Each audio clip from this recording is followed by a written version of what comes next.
O deserto parecia infinito. Uma faixa de areia e pedra que engolia o horizonte, com o sol queimando o céu como metal em brasa. Israel caminhava há dias sob a nuvem que os guiava, mas o coração do povo já não marchava com os pés. A cada passo, crescia um ruído invisível, não de vento nem de areia menos, mas de vozes. Sussurros que viravam queixas, queixas que viravam murmúrio, e o murmúrio, como fumaça, subia até Deus.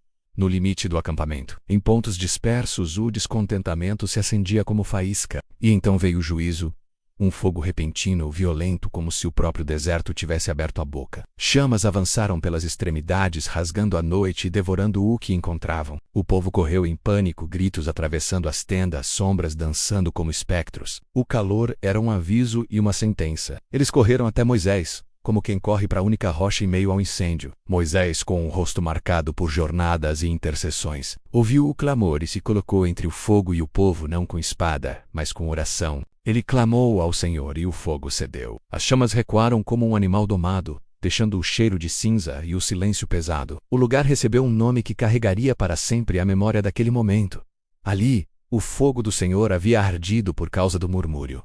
Mas o incêndio não apagou a inquietação por dentro. O povo não aprendeu com as cinzas. Apenas mudou o alvo da reclamação. A fome não era de pão, era de passado. Um passado que eles pintavam com cores falsas, como se o Egito tivesse sido um jardim e não uma prisão. E começaram a falar da comida de lá, do peixe, dos pepinos, dos melões, das cebolas, do alho, como se o gosto de uma lembrança pudesse justificar o desprezo pelo cuidado presente de Deus. Então, como uma doença que se espalha, a saudade envenenada tomou as famílias. Em cada porta de tenda havia alguém chorando, reclamando, lamentando. O acampamento inteiro pareceu perder a dignidade. A nuvem pairava, mas a fé do povo caía no chão. Moisés ouviu aquilo tudo, e algo nele se partiu. Não era fraqueza covarde, era exaustão humana. Ele se sentiu esmagado, não pela areia do deserto, mas pelo peso de conduzir uma multidão que reclamava do próprio Deus.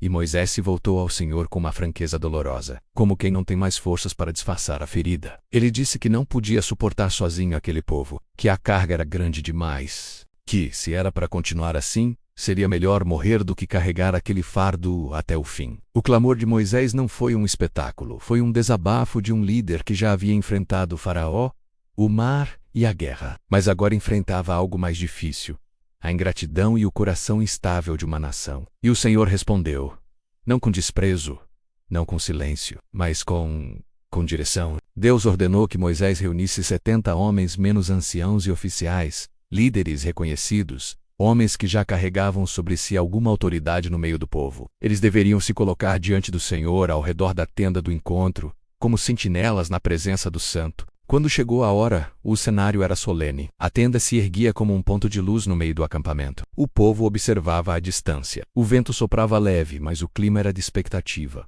Moisés, cercado pelos 70, aguardava. Então Deus desceu na nuvem. A presença divina tomou o lugar como uma realidade mais pesada que o ar. E o Senhor tirou do Espírito que estava sobre Moisés e repartiu sobre aqueles homens. Um derramar invisível, mas inconfundível.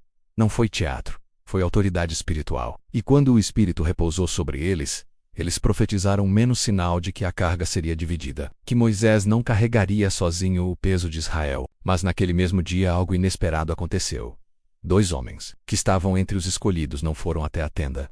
Permaneceram no acampamento, Eldade e Medade, e mesmo assim o Espírito repousou sobre eles também. E ali no meio das tendas eles profetizaram.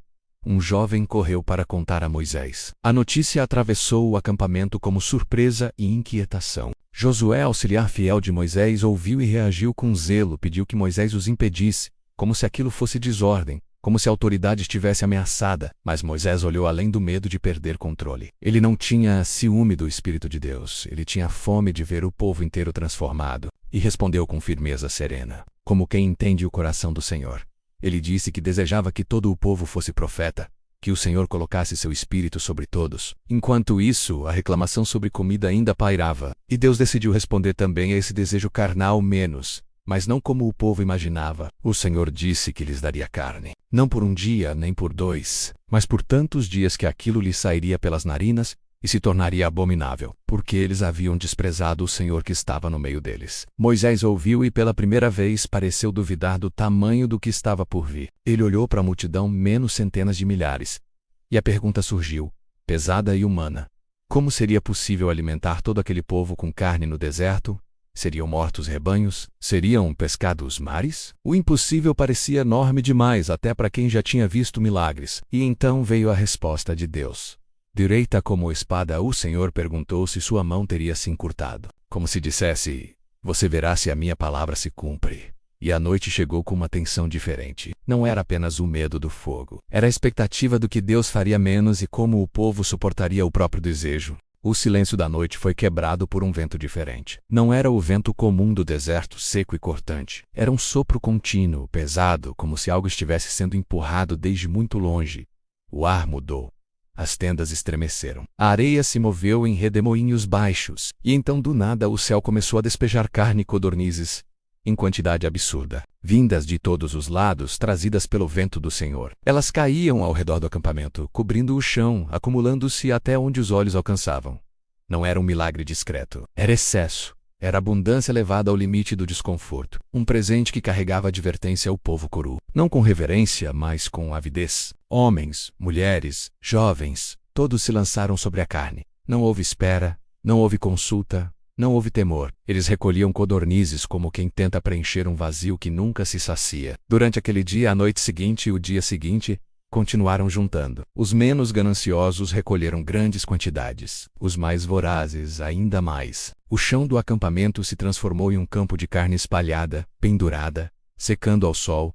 O cheiro tomou o ar. O deserto, antes vazio, agora parecia saturado. Enquanto isso, o maná continuava a cair, silencioso, fiel e ignorado. O pão do céu estava ali, mas o coração do povo não o queria mais. Eles haviam trocado um milagre diário por um desejo antigo, moldado pela escravidão. Não perceberam que, ao pedir carne, estavam rejeitando a presença. Eles comeram. Comeram com pressa. Comeram sem limites. Comeram como se nunca fosse acabar. O gosto ainda estava em suas bocas quando o juízo veio. Não houve aviso. Não houve fogo visível como antes. O castigo não caiu do céu em chamas, mas se levantou de dentro do próprio povo. Uma praga repentina se espalhou pelo acampamento. Corpos começaram a cair. Gritos ecoaram entre as tendas. A euforia virou pânico em segundos. O alimento desejado se transformou em sentença. A carne ainda estava entre os dentes quando a vida lhes foi tirada. O prazer virou morte. O desejo virou sepultura. O acampamento que havia celebrado a abundância agora se calava diante dos corpos. Pais enterravam filhos. Irmãos enterravam irmãos. A terra do deserto se abriu para receber aqueles que não souberam esperar, nem confiar, nem honrar o Deus que caminhava no meio deles. Aquele lugar recebeu um nome que nunca seria esquecido. Um nome pesado como as covas abertas na areia. Um nome que traduzia o que havia acontecido ali. Túmulos do desejo. Ali, o povo foi enterrado junto com sua cobiça. Ali, Israel aprendeu, da forma mais dura menos que nem todo pedido atendido é sinal de aprovação. Moisés observava tudo em silêncio. Ele não comemorava o milagre, nem se alegrava com o juízo. Seu rosto carregava a gravidade de quem entende que liderar o povo de Deus é caminhar entre misericórdia e disciplina. O Senhor havia sustentado, dividido o fardo, derramado seu espírito, mas também havia mostrado que não toleraria desprezo pela sua presença. O espírito repousava agora sobre 70 homens, sinal de que a liderança seria compartilhada. Mas a responsabilidade espiritual continuava pesada, porque o problema de Israel não era logística, não era comida, não era o deserto, era o coração. Eles tinham sido libertos do Egito, mas o Egito ainda vivia dentro deles. Tinham visto o mar se abrir, a nuvem guiar, o maná cair, o fogo proteger. Ainda assim, escolheram murmurar. Escolheram lembrar da escravidão com nostalgia. Escolheram trocar confiança por desejo. E Deus, que caminhava no meio do acampamento, deixou claro: sua presença é santa. Seu cuidado é suficiente. Seu espírito não é distribuído para alimentar orgulho, mas para sustentar obediência. E quando o povo transforma a graça em desprezo, a disciplina se torna inevitável. Após os sepultamentos, o acampamento se moveu novamente. Não com celebração, mas com sobriedade. Cada passo agora carregava a memória do fogo, do espírito e das sepulturas. O povo seguia adiante, mas o deserto já não era apenas um caminho. Era um mestre severo. A nuvem continuava à frente. O Deus fiel permanecia com eles. Mas Israel jamais esqueceria aquele capítulo da jornada. Porque ali aprenderam que murmurar contra Deus não é apenas reclamar de circunstâncias. É rejeitar a mão que sustenta, a voz que guia e a presença que habita no meio do seu povo. E o deserto, silencioso outra vez, guardava as marcas invisíveis de uma verdade eterna. O desejo sem temor conduz à morte, mas a obediência sustenta a caminhada.